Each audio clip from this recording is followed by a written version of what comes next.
We begin tonight in Loudoun County, where the weekend murder of a 15-year-old Boy Scout is on the minds of many. Monday, 50 cadets from the police academy combed the area around where Eric Van Niederryan's body was found Friday night. He was walking on a dark bike path along Countryside Boulevard, less than a mile from his home, when somebody shot him twice. Busloads of American seniors routinely cross the Canadian border to buy cheaper prescription drugs. In response, the U.S. Congress recently proposed legislation allowing importation of drugs from Canada and forcing companies to equalize drug prices for all their customers. This means prices in the U.S. would drop, but the cost of drugs in Canada could go up. More than 60,000 Canadians left for the United States last year, enough people to populate a small city. Skilled Canadians are heading south for lower taxes and a stronger economy. The new numbers have prompted calls for the government to stem the so-called brain drain. By sending the Microsoft antitrust case to the Court of Appeals, the U.S. Supreme Court weakened the government's bid to break up the software giant because the Justice Department's strategy depended on a speedy trial. But technology specialists say change takes place so rapidly in the computer industry, the government may be forced to abandon its plans to break up Microsoft.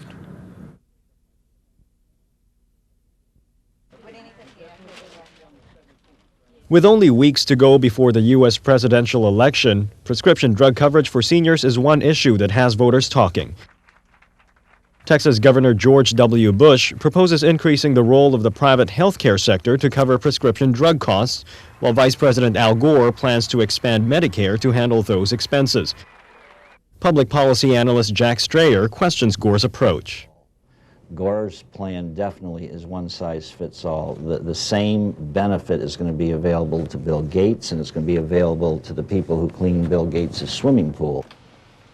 Capitol Hill pharmacist Ed Dillon says he'll be paid one way or another, but he's concerned about his clients. Personally, I'm more in favor of Mr. Gore's proposal or the Democratic alternative, only because our experience with HMOs and managed care has been that the profit motive sometimes gets in the way of patient care.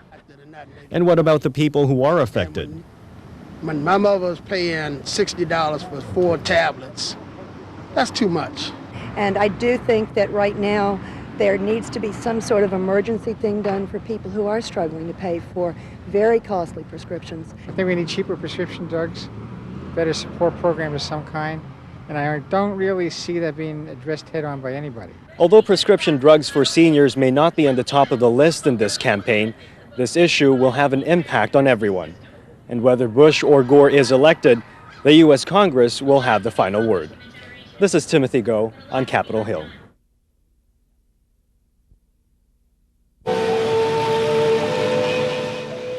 The Chinese government considers these people a threat. We tremendously benefit from this practice, physically, mentally, and spiritually. This is support I can get, and to the rest of my life I am going to stay with Falun Gong because this is the best what life brought to me.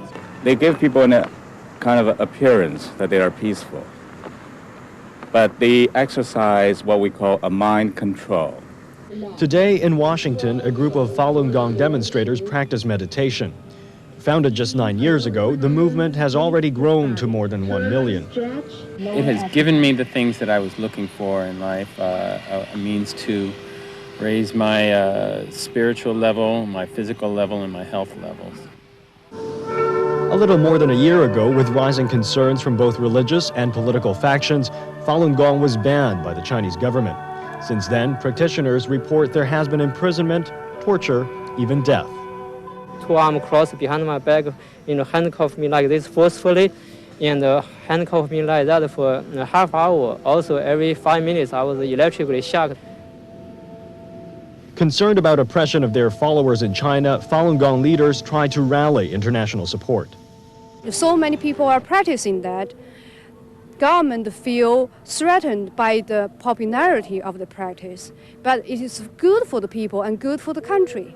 The Falun Gong has proved with its own action that it's a threat to China's stability. That's why its ban has enjoyed great support from the Chinese population, including the religious communities. While the Chinese government continues to oppose the Falun Gong movement, Its exercises are gaining in popularity and are practiced in small groups around the world. I'm Timothy Go in Washington.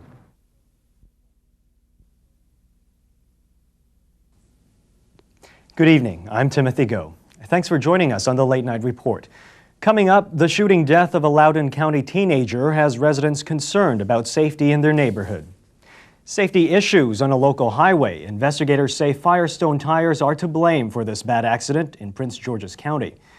And how much will it cost to finish this highway project? The newest numbers are in, and it's getting more expensive. We begin tonight in Loudoun County, where the weekend murder of a 15-year-old Boy Scout is on the minds of many. Monday, 50 cadets from the police academy combed the area around where Eric Van Niederryan's body was found Friday night. He was walking on a dark bike path along Countryside Boulevard, less than a mile from his home, when somebody shot him twice. He was headed to Safeway to buy supplies for a weekend scouting trip. Investigators don't know who fired the shots or what their motive was. Monday, his mother stopped at the scene to thank police for their effort. And I have no doubt that my son is singing and having a great time in heaven. You know, he is with the Lord. So my grief is for my loss, that I don't have my baby, and for the community's loss. Friday night's fatal shooting also has neighbors rethinking the safety of their neighborhood. As Amy Hybels reports, a community which once firmly opposed the installation of streetlights may be having second thoughts. Now, there are plans to address this very issue at a neighborhood meeting scheduled for later this week. I spoke with the Homeowners Association President Bruce Tulloch, who tells me that the Countryside Proprietary Board acts on behalf of the residents. And if this is something that they want, he says this issue will be revisited. In Sterling, Amy Hybels, News Channel 8. A close call on the Prince George's County Highway. The driver of an SUV lost control, and investigators say it looks like Firestone tires are to blame. It happened Monday on Route 5 in Camp Springs. Police say Linda Norford was driving this Mercury Montana when she felt the rear left tire came unraveled. I heard something like some unraveling, and I lost control, and next thing I know, we was upside down. It is, in my opinion, that the investigation did reveal that the tire, by exploding or coming unraveled, is the cause of this accident. The tire was a Firestone Wilderness AT, one of the tires included in the recall, and Mercury is a product of Ford Motors, which is also involved in the same recall. Norford says she was on a waiting list for replacements. Despite the damage to their car, Norford, her son, and grandchild suffered only few bumps and bruises. And the weather tonight calls for cloudy skies with a chance of rain, lows in the mid-40s. I'm Timothy Go. Thanks for joining us.